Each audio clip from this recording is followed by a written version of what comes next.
Barka da safiya. Gaskiya fa Saddar, akwai ka akwai shauki. Wato yanayi ne ya zo da haka. Na ga alama. Kuma gaskiya da kika yi wankan nan sai kika ƙara kyau sosai. Makaryaci. Da gaske. Magana sirri ce? In koma? Aha. Ka dakata ina haka je? Ni tafiya ma zan yi, an tana kira na. Tantiri wai me ya kawo ka nema yanzu? To Sardar, ya ciwon naka dai? Ciwo? Hoyo! Amma yanzu da sauki ai. Da kyau. Gaskiya ka iya zuwa a daidai lokacin da ya dace. Antini ma tana kira na. Hoyo. Yanzu ya saki koma cikin gidan. Yayi ina da wata shawara. Faɗi miji. Ba za mu iya sheke shi a cikin gidanmu ba ko ba haka ba. To kawai me zai hana mu sai da gidan namu? Kaga kenan ya zama ba gidanmu ba, shi ma kuma ba bakonmu ba. Kaga daga nan za mu iya sheke shi. Ko ba haka ba? Ko ba haka ba dan uwa? Yayi billu. Na'am. Shawara ta yi ba? Zo nan yaro na. Ai da na gaya maka. Jaki hamago. Ban gaya maka ba cewa idan ka girma ka jeran wandon yaranta ba zai shige ka ba. Kuma cewa launin zinare ba zinare ba ne. Ja ka ban waje. Lalle kai ya bada shawara. Sai na shimfiɗa mamari. Tito, na yaya. Ka kirawo ƙarin doki. Yau ranar lodi ce. Idan baki suka zo zai iya sulalewa ta cikin su ya fece. Kai cindar! A kirawo doki daga gudu da spur! Yawa, aha, ku ƙara so.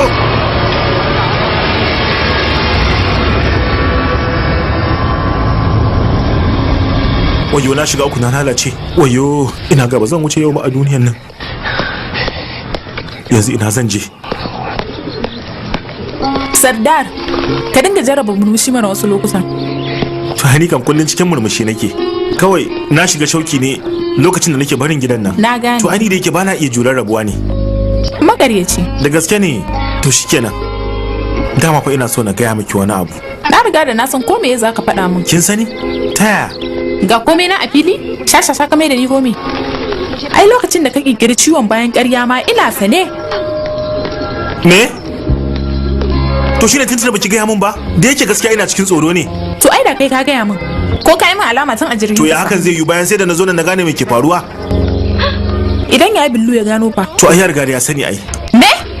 To lalle fa zai sheke ka. Ai abin da nake tsoro kenan. Kada ka damu, zan yi magana da yaya. Zai saurare ni. In dai har na kasance a raye kenan ba. Ga nan zuwa. Na tafi. Kana ji? Ka ci gaba da murmushi. Murmushi yana maka kyau.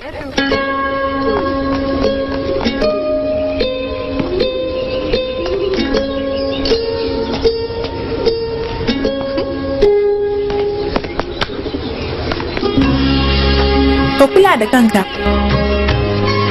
To ai ga kinan domin hakan.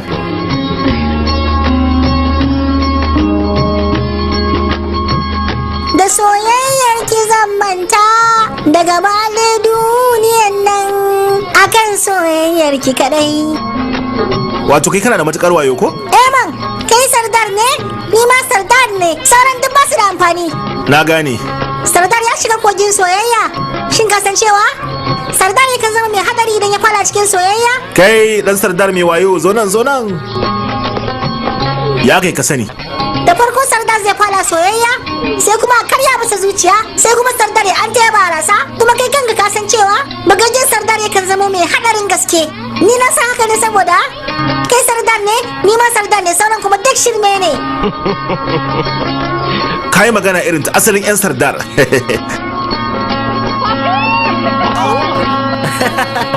Me faru to? Na fara soyayya Bobi.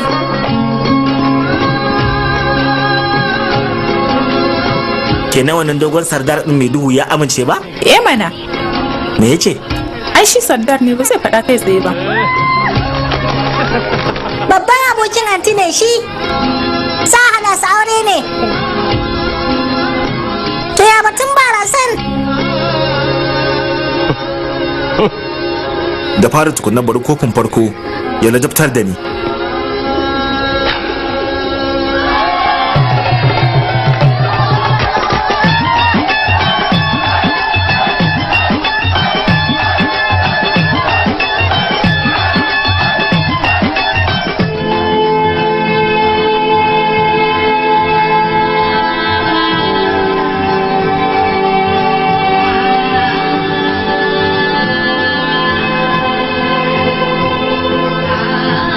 Sardar, to ya ka gani? Ka faɗa mana ya ka gani? Kin yi kyau sosai. Haɗaɗɗiyar cika. Ka san wannan rigar ta mamata ce. Kullum ta sa rigar sai ka ji baba ya ce haɗaɗɗiyar cika. In dai ina da ke a gefe na zan iya lashe duniya. Hoton babanki ne wancan? Maƙiyanmu na gado su ne waɗanda suka kashe min dana. Muddin ba mu ɗauki fansarsa ba a halin sandu ba nutsuwa.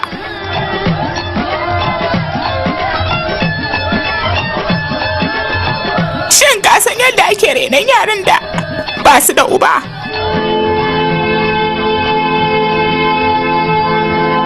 Na sani anti. Barka da lodi.